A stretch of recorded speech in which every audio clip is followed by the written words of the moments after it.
Hi, my name is Megan, and this is Everything Lit.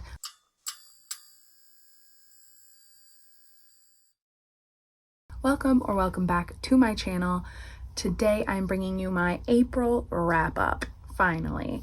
Let's talk about the 11 books that I read in April. And once again, there were a lot of library books.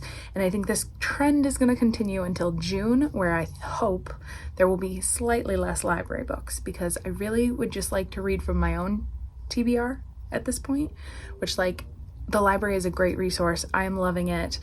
But a really interesting thing, and like a little spoiler for my May wrap up, I have been reading a lot of books from my shelves, and they have been consistent bangers, 4 and 5 stars. I feel like I have not had that much consistency with library books.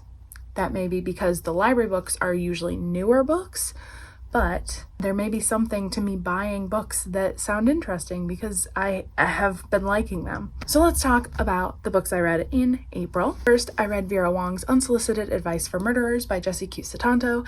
I gave this 5 stars. Absolutely loved it. This is about Vera Wong, who owns a tea shop, and she has a son who she feels is not giving her enough attention, and she doesn't really have a big community, a lot of support. And one morning she comes down into her tea shop and there is a dead body, and she thinks the police are stupid, and so she takes a key piece of evidence and decides she's going to solve the murder on her own. As she does this, some people come into her lives. The brother of the deceased, Yavino, the man's wife, some other people associated in his life. So it's very cozy mystery. It's a little wacky, but I think that Vera has a charm, and there's a warmth to the writing that gives Vera a lot of character and charm and makes you feel for her. And I loved the found family dynamic in this.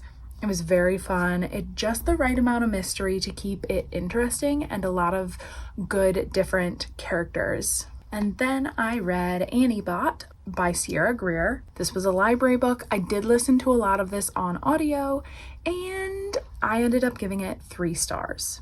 Let me tell you why. Nothing happened. Like, things happened in this book, and there was a point in the middle where I thought, oh, this is where it's going to take off. This is where it's going to get interesting. And I was so excited about it. And then I kept reading and I was a lot less excited. So Annie Bot is the story of Annie, who is a cuddle buddy or cuddle bunny. I don't remember the exact term, but she is an AI robot created to be basically a sex toy. Like, she is a living sex doll that you can program how you want, and you can control their libido. You can control a lot of settings. It was gross. It was icky. Like, it wasn't like gross because there's a lot of sex in this book, but it was an icky feeling about how Doug, her owner treated her, and about the way AI and robots are treated in this universe, and the way that I feel like it was trying to say some things that didn't quite come together. So you get the characters Annie and Doug, and the book focuses primarily on them. Like, they are the only 2 characters throughout this story. Annie is our point of view character, and there was just so many opportunities for this to be actual sci-fi, but actually it is a domestic story. It is a domestic literary novel cloaked with just the slightest veneer of sci-fi, right? Because the world is not really explained, how these bots are integrated in society. At one point they do have like a specialist in like bot human therapy. So like, what does that imply? That these bots are being treated as partners, but they're not equal partners because there is an inherent balance. And is it saying something about the male-female dynamic and how women can't be equal partners because of the way society is structured? Or is it just being a weird sex book? Like, what is it saying? And their relationship really mirrors domestic abuse situations, where the abused becomes tied to their abuser, and the emotional and mental connections of that, and the like awfulness of being in that situation, but also maybe not being aware that it's abusive. And like, there was a point in the book where there was a turn, and I thought it was going to go real sci-fi, right? I thought it was going to be like robot uprising, discovery of freedom, figuring out, how to be in this world without Doug. And then, it wasn't that, I'll tell you that much. This was overall disappointing. It was not what I wanted it to be. And I came out of it unclear about what the author intended for this novel to say. 3 stars. I don't think I would really recommend it to people unless you want an in-depth look at domestic abuse situations. And the questions about her humanity were like upsetting, especially the way he treated her. It was like, it was almost like, do women deserve to be treated like humans? Like, it was weird. It was weird, and it made me feel icky. And that's Annie Bot. And then I read The Crane Husband by Kelly Barnhill, another library book. This is a short, probably novella.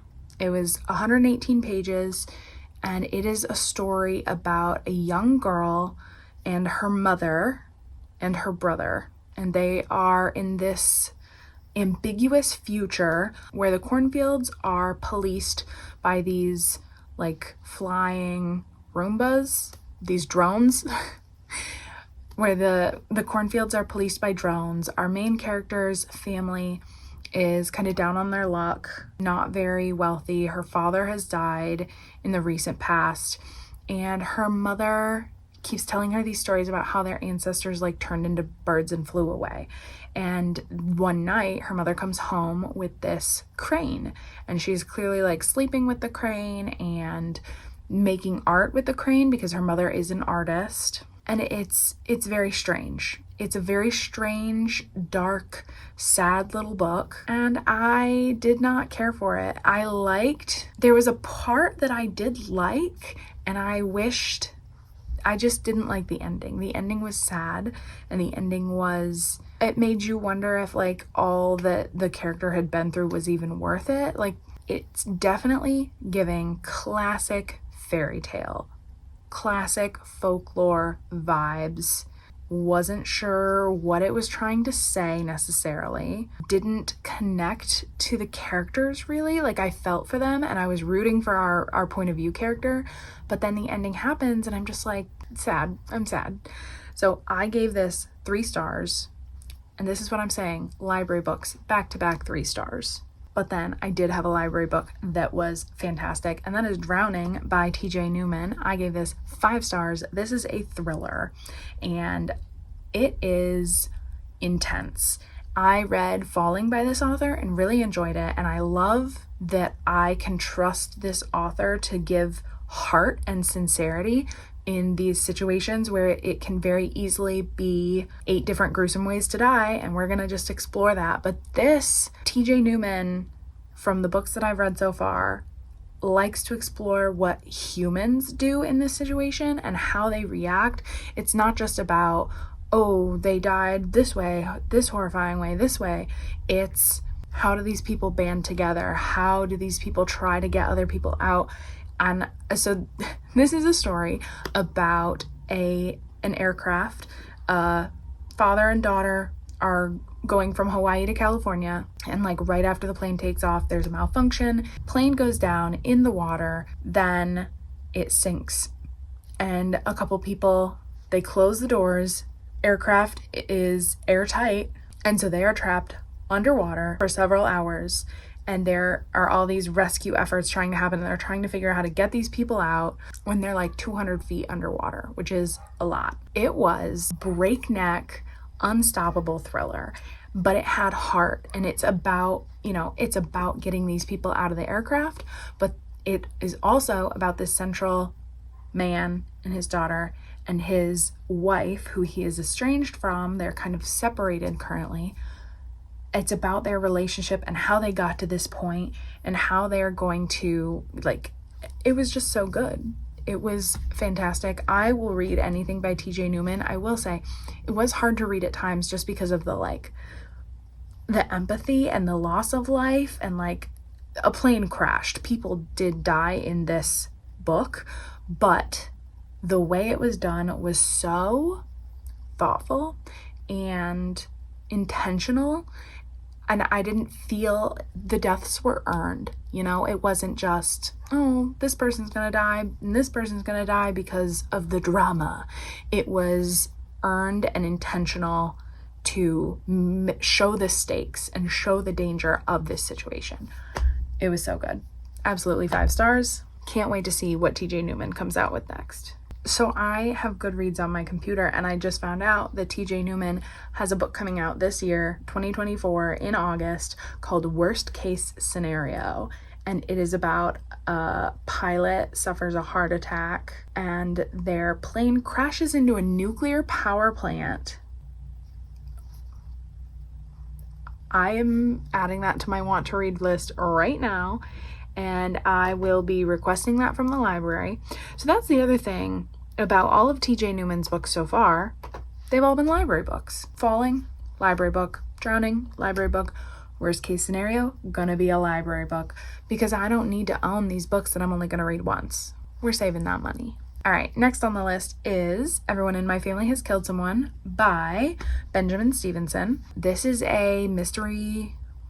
It's a murder mystery. I was going to say thriller, but it's not so much a thriller. It is a classic murder mystery, but it is also playing with all those classic murder mystery tropes. This is about our main character, Ernest Cunningham. Everyone in his family has killed someone, and in this book, over the course of the book, he tells how that came about. And the book starts with his brother, who he, Ernest Cunningham, sends to jail for murder. And when the book is taking place, they're having a family reunion and his brother is getting out of jail. And those might be kind of spoilers, but they happen in the first 30 pages.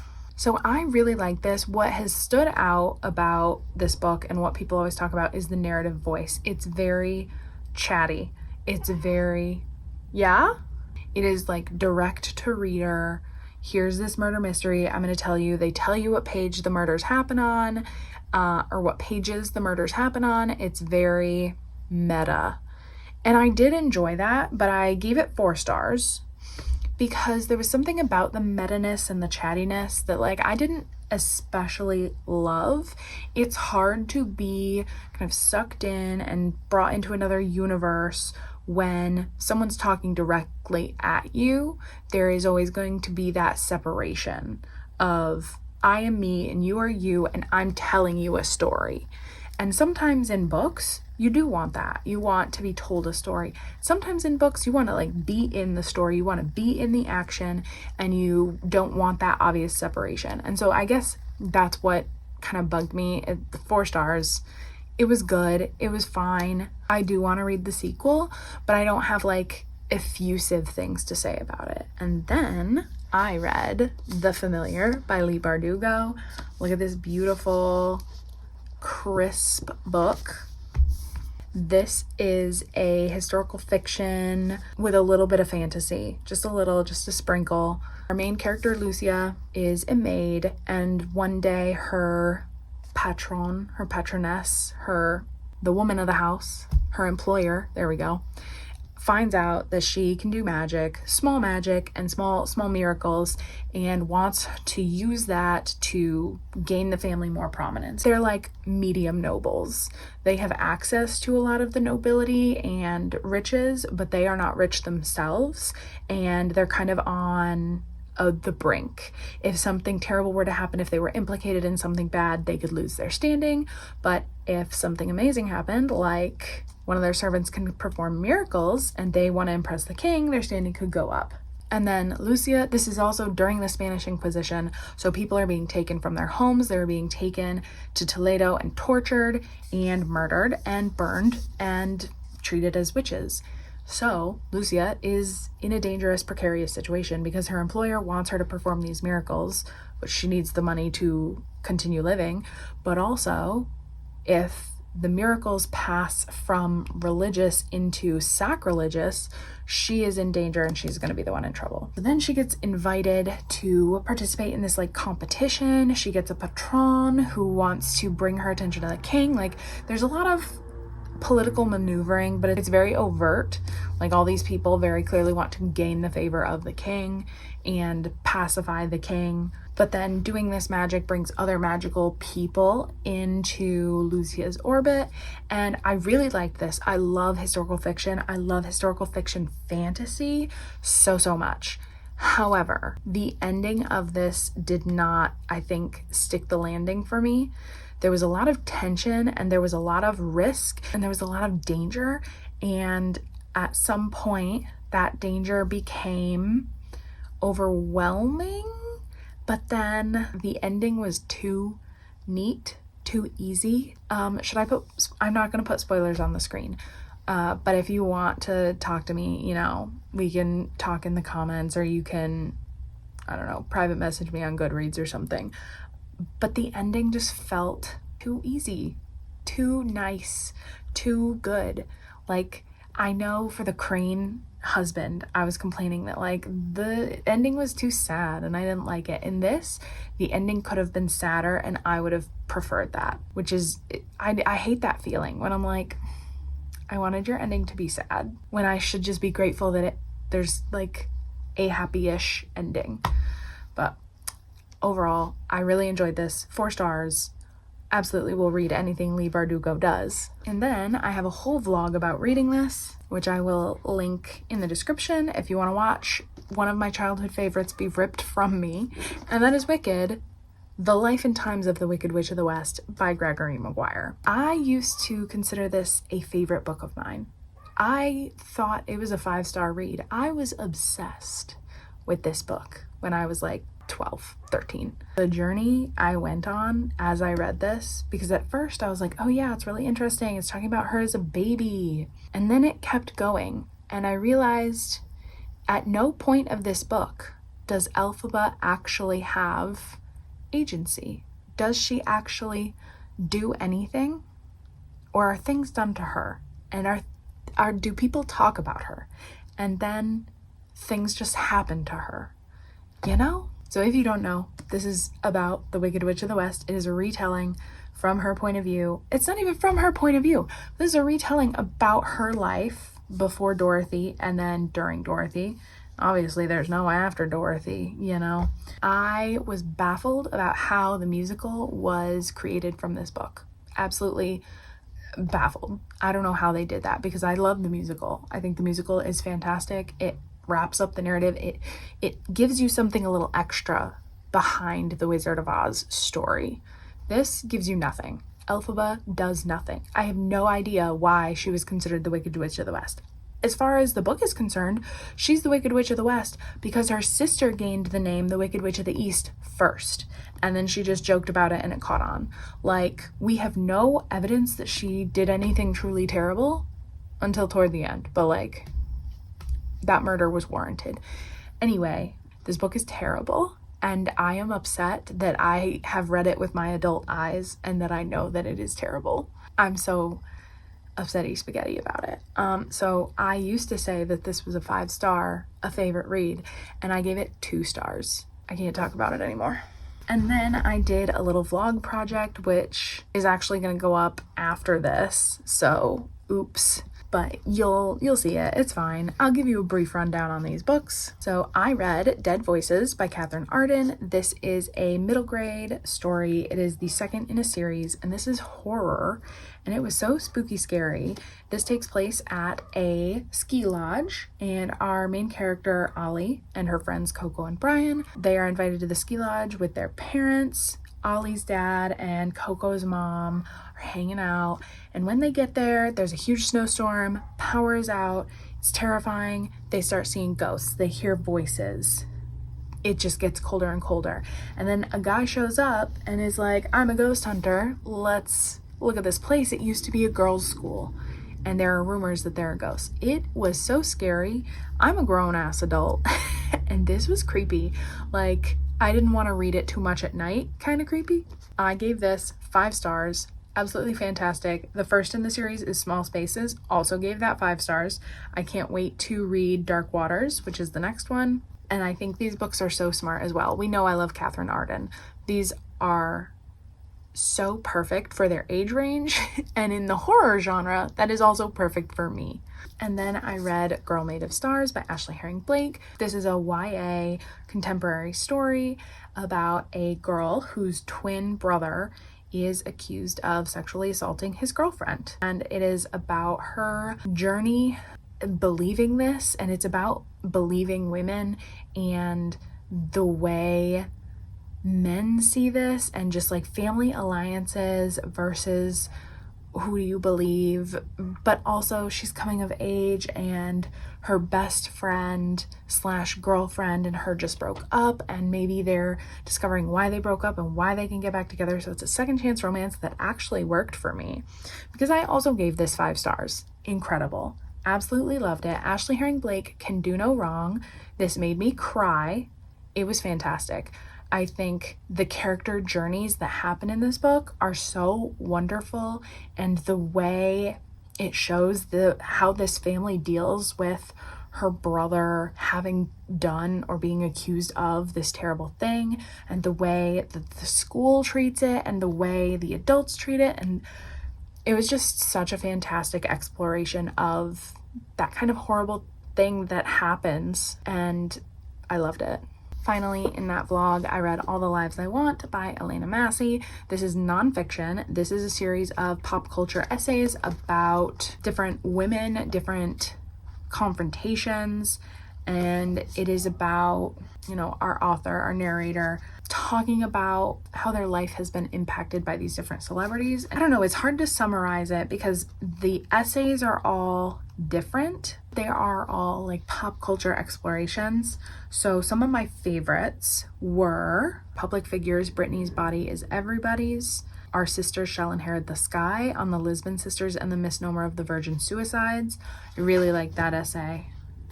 I liked the one called Charlotte in Exile, A Case for the Liberation of Scarlett Johansson from Lost in Translation. There's an essay about Mary-Kate and Ashley Olsen, and I wish that one had gone further and done a little more, because I think it would have been a favorite then. But that's the thing about this book. I ended up giving it 4 stars because I liked a lot of what it was saying, but I wish it had gone deeper into the essays, deeper into the ideas it was exploring, being a little more obvious, a little more clear. Some of the essays felt unformed, right? Like, this is my thought, this is my general idea, here you go. But there was no final conclusion, there was no closure, there was no, this is what I absolutely think. It was kind of just, oh, here's something I've noticed about pop culture. Do you know what I'm talking about? You know the difference? So I really liked it. I thought they had fascinating thoughts and a lot of good things to say. And some of my favorites, like the Lost in Translation essay and the Virgin Suicides essay, go the deepest into their topic and explore their topic the most clearly, I guess. So I absolutely would read more essays by Elena Massey because I liked this, but I wanted more. And finally, this book I finished probably on May 2nd, but I'm going to include it anyway, and that is Here We Go Again by Alison Cochrane. This book destroyed me. 5 stars. It is a romance, and it is incredible. It is one of the favorite romances I have read this year, if not ever. Top 10 for sure this year. So this is about 2 women. They are in their 30s. They are teachers at the same school. They used to be best friends, and now they are enemies. They were best friends when they were like 13, 14.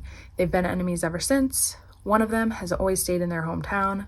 They went to school there and then got a degree, became a teacher there. The other girl went to school there, left for a while, and now came back and is a teacher. And they both love their former English teacher. And he is aging poorly, and he discovers that he is dying. The cancer is now untreatable, and his wish is for the 3 of them to go on a road trip from where they are in Oregon to Maine. The whole country. That's what he wants, a road trip. And I think this book balances the sadness and the realities of someone being that sick with the romance, with some of the comedic elements. I think it balances everything so well.